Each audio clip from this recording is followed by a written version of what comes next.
The cartel is giving us another chance, okay? It might not look like it based on the image you see on your screen, but mentally, I'm locked in a Mexican cartel prison cell. We're down in the dungeon. They got a gun to my head, and they're saying give me every single winner on UFC Saudi Arabia.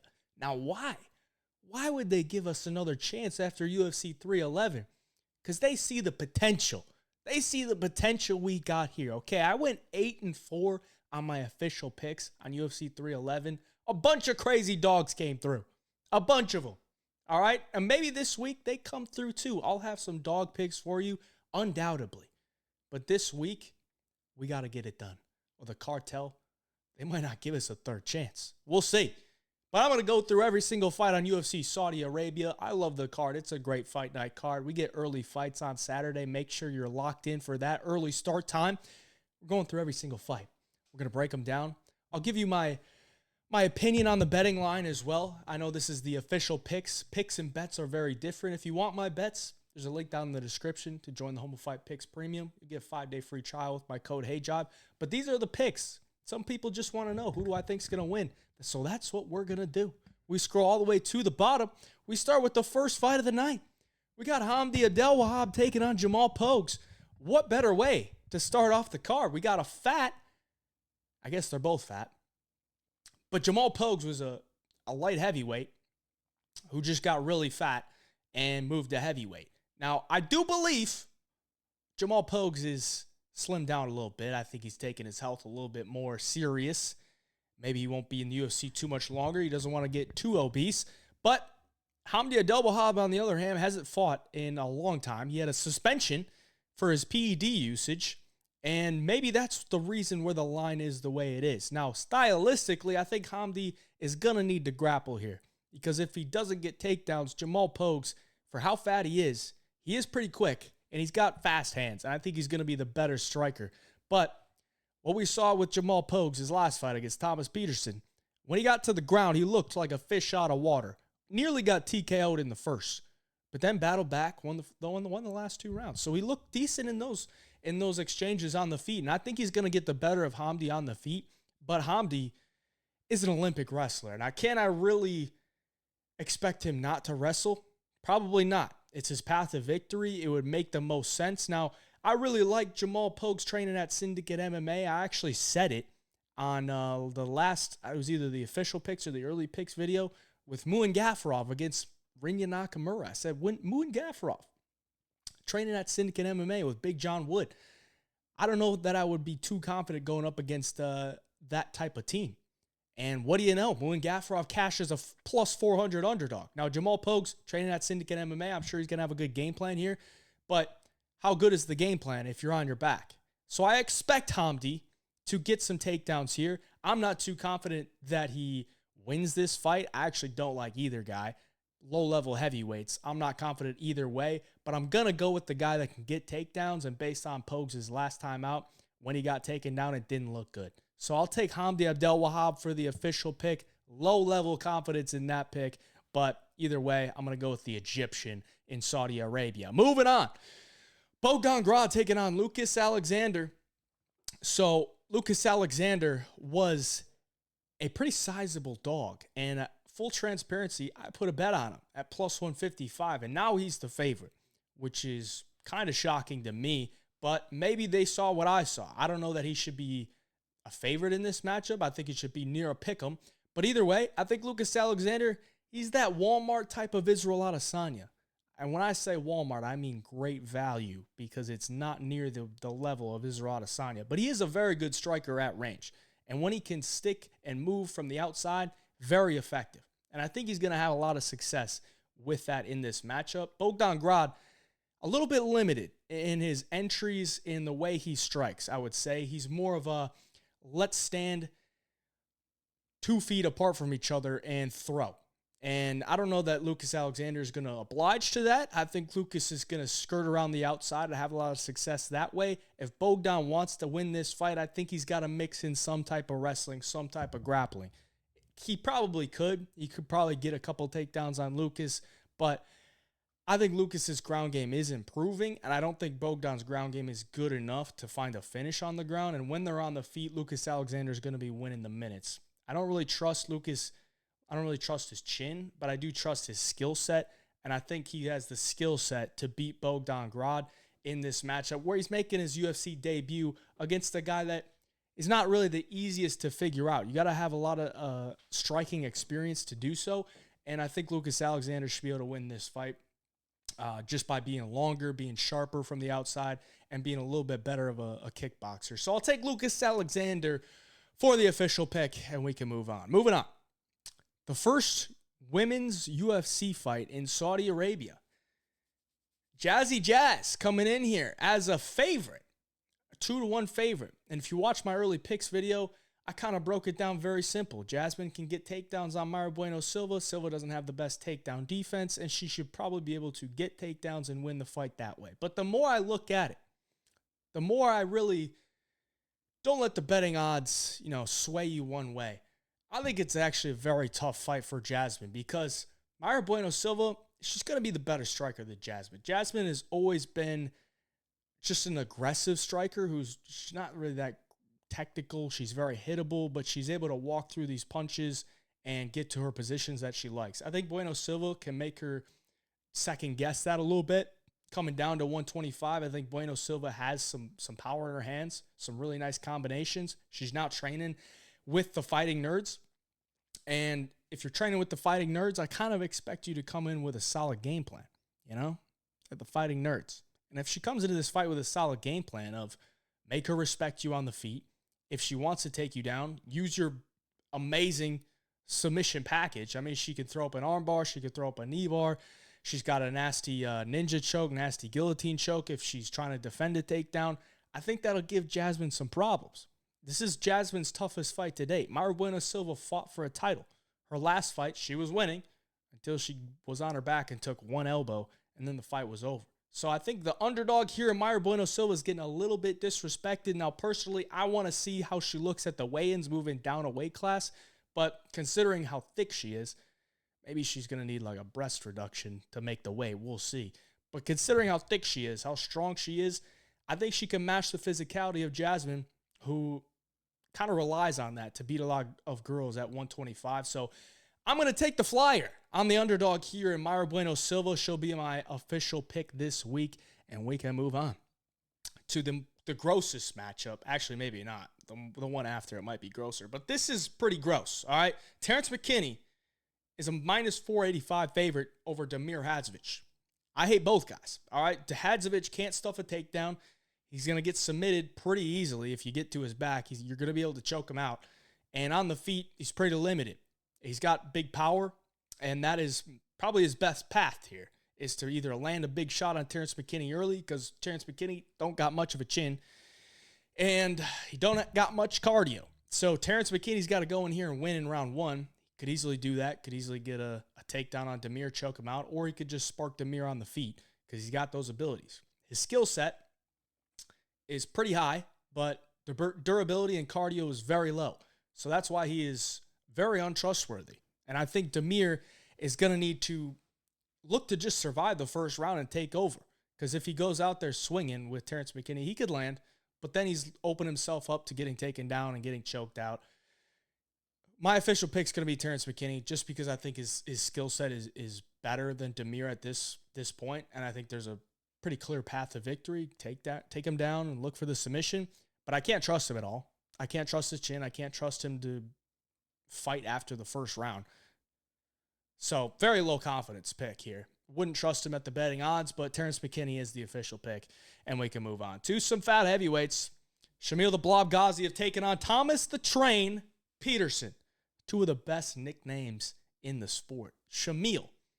I expect Shamil to be the better striker for about the first 7.5 minutes because he's more dynamic, and as weird as it is to say, he's faster than Thomas Petersen, but that's only in the first 7.5 minutes. After that, he's going to slow down, and he's going to get a little bit more hittable. He's going to be very low volume as the fight goes on. But that first round, if he comes out hot, he has a real chance to knock out Thomas Petersen or at least do a lot of damage.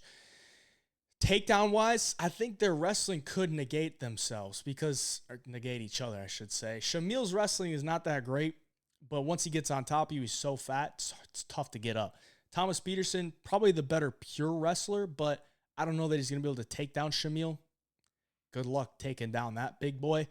And I think Thomas could probably stuff the takedowns from Shamil. So I think this could turn into a sloppy heavyweight striking battle to where Shamil is better early on. And Thomas Petersen looked pretty decent on the feet in his last fight against Usman. Just, weathers the storm a little bit. We go to a greasy split decision. They give it to Gaziev. He's in Saudi. They give it to the guy whose last name ends in a V. And Shamil gets his hand raised. So, big price tag on Shamil, but I think he probably gets it done. I think his ceiling's a little bit higher than Thomas Petersen at this point. I wouldn't trust him too much, but he's going to be my official pick. Shamil Gaziev it is to get the win in Saudi. To the main card, we got Muhammad Naimov taking on Khan Ofli. And Khan Ofli looked terrible his last time out, and he got exposed, okay? This guy can't get you down to the ground.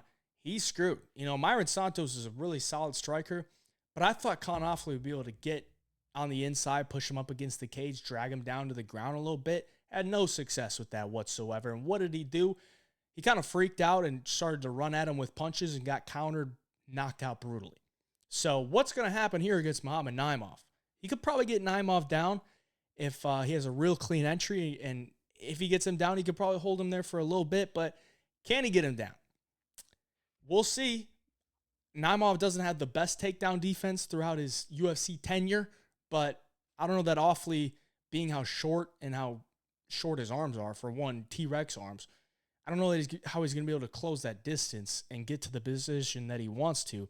And if he does get in close, Muhammad Naimov's probably going to be looking to crack him with a big shot. So I think Naimov's probably got him covered here. I think Naimov could probably find a KO on the feet. If he doesn't, I think he'll win a decision.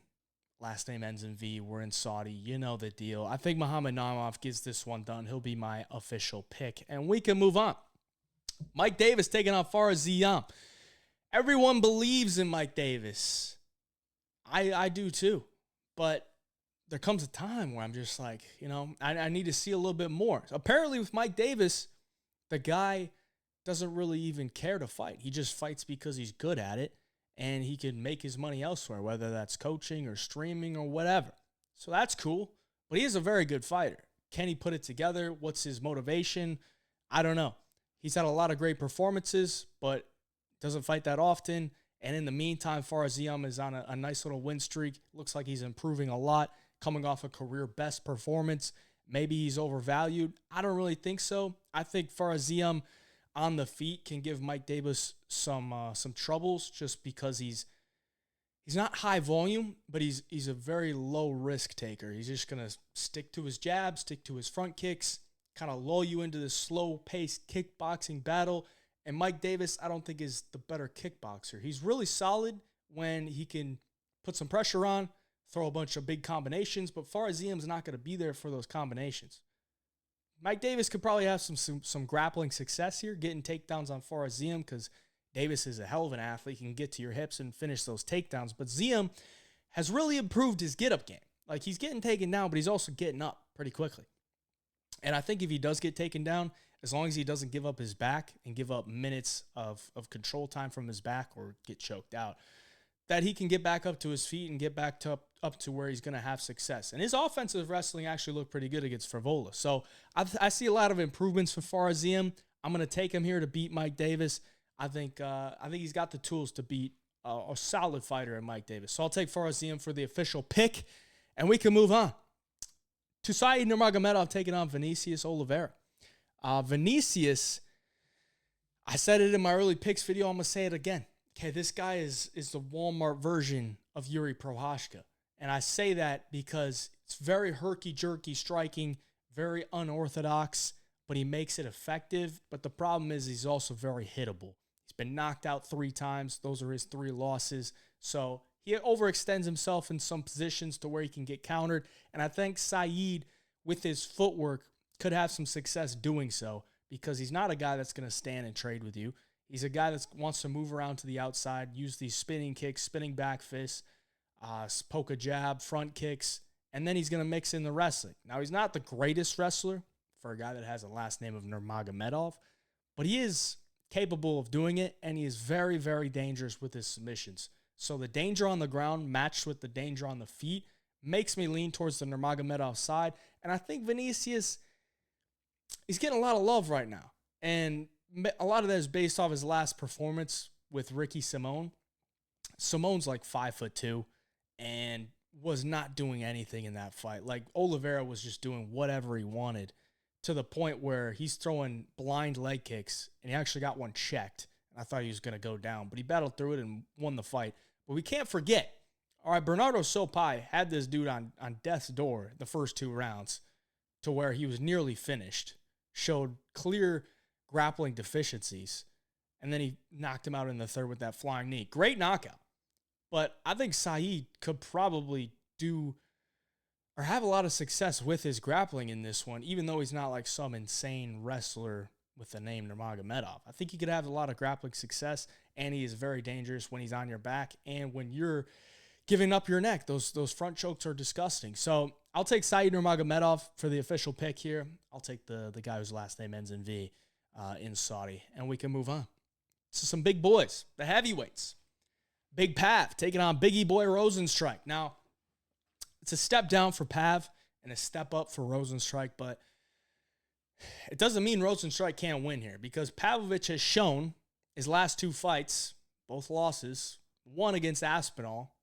If you touch him right on the chin, he can go down. And Rozenstruik could knock out pretty much anybody if he finds the right shot. And then his last fight against Volkov, he showed he can get out-volumed based on footwork, leg kicks, jabs, not engaging in these big brawling type of exchanges. He can lose a decision that way. And Jairzinho can do both.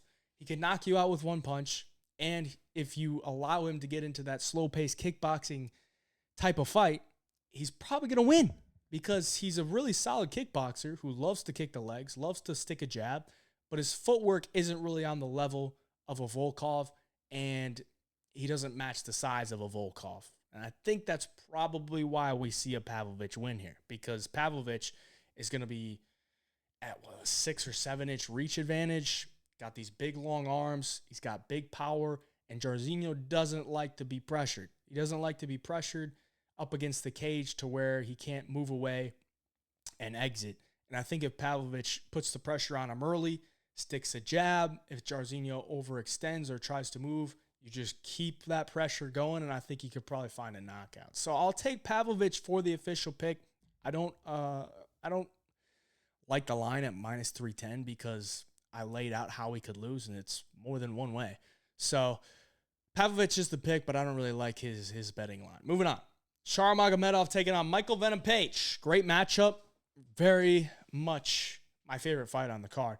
I think Michael Venom Page move up to 185. Apparently, the interview I watched today, he doesn't think it's something that he wants to do for the rest of his career. Apparently, he wants to move back down to 170 and continue his title run there, which is interesting. I guess this is just a matchup that he enjoyed in a place that he liked to fight in. And it makes sense because it's a good matchup. But Shara has had a lot of success in the UFC against these guys that are, I think, pretty low level. His last fight against Petrosian, I think Petrosian's a good fighter, but Petrosian's a guy that will stand in front of you, and MVP is not that guy. He's not going to stand in front of you. He's going to be in and out, and I think that's going to pose a lot of problems for Shara, who has had easier matchups in the UFC to where these guys aren't going to take him down, and he's just clearly the better striker than them. MVP, not going to take you down, but I'm going to take MVP as an underdog against anybody in a kickboxing match. I'm just, at least within the welterweights, the middleweight, just pretty much anybody. I'm going to take that because MVP is one of the best kickboxers the sport has ever seen, one of the most unique kickboxers the sport has ever seen. He's been competing in kickboxing since he was 5 years old. He's like 37, so it's 30 plus years of experience in kickboxing. I know Shara's got the V in his last name, and we're in Saudi, but Michael Venom Page is also Muslim. All right? Maybe we just got to make that known to the judges or the people of Saudi, whoever's paying these judges. But MVP is also Muslim. That's a big deal. We got to make that known. And if the fight goes to a decision, I expect MVP to be frustrating Shara on the feet to the point where he's not landing these leg kicks, these push kicks that he's used to, and he's having trouble finding MVP on the feet. I think MVP probably takes the center of the octagon. Shara's on the back foot, and that's not a place you want to be. You don't want to have Michael Venom Page out in the middle of the octagon with all these ways to move to where when you attack, he's just out of there. So I got to go with MVP. MVP is the underdog. He'll be the official pick. And we can move on to the main event. Israel Adesanya taking on Nasruddin Imavov. As much as I would like to say Israel Adesanya is completely cooked, I think this is a winnable matchup. I think it is because Imavov, very different fighter than Dricus du Plessis. And the main reason why I was so big on DDP to beat Adesanya is because it's a nightmare matchup for him. Israel Adesanya uses his tall man defense, his range, to defend a lot of the strikes from these guys like a Whitaker, like a Vettori or a Cannonier who don't really fully commit to their punches. And DDP is just a complete blitzer, like a complete spaz. He's going to run at you with these combinations that have power on them, that look super weird, but he fully commits. And if he misses, he's going to go and take you down. So that's why I like the matchup. Nasruddin Imavov, on the other hand, is more of a pure kickboxer, much more technical. And are you going to beat Izzy in a technical kickboxing match? Probably not, unless your name is Alex Pereira. So I don't think Adesanya is outmatched on the feet. I actually think he's going to outmatch Imavov. And I don't really trust Imavov to mix in the grappling over the course of 5 rounds. I don't think if he gets him down, he's going to find an easy submission on Izzy. I don't think Imavov can wrestle for more than 10 minutes in a fight without getting tired. So I think Izzy's got this one. I think it could be a levels type of fight. And you got to think, like, where's the motivation for Izzy at this point? He's made a lot of money. He's been at the top multiple times. But I do think about it. It's like if he beats Imavov, maybe his next fight could be for a title. You know, if Khamzat does beat DDP or Khamzat beats Strickland, whoever wins that fight, then maybe they want to make Adesanya versus Khamzat. That would be a huge fight. That could definitely sell. So it's not like Izzy's completely out of the realm of getting back to a title fight. This is his first fight in a long time. That's not for a title. So he could easily get back there pretty soon. There's some motivation for him. I think he's the better kickboxer. I think he can negate the wrestling from Imavov, even though I don't even think Imavov is going to be out there just shooting a bunch of takedowns. So Israel Adesanya it is for me. And that'll do it for this week's official picks video. Appreciate you for watching. Like the video. Subscribe to the channel. We'll be back here with the best bets video very soon. We'll have the live stream, the long shot live stream with Matty Bets on Friday. That should be a very good time. The UFC 311 live stream was awesome. So call-in show there. It'll be a bunch of fun. Stay tuned for that. Till next time, hey, Jai Picks.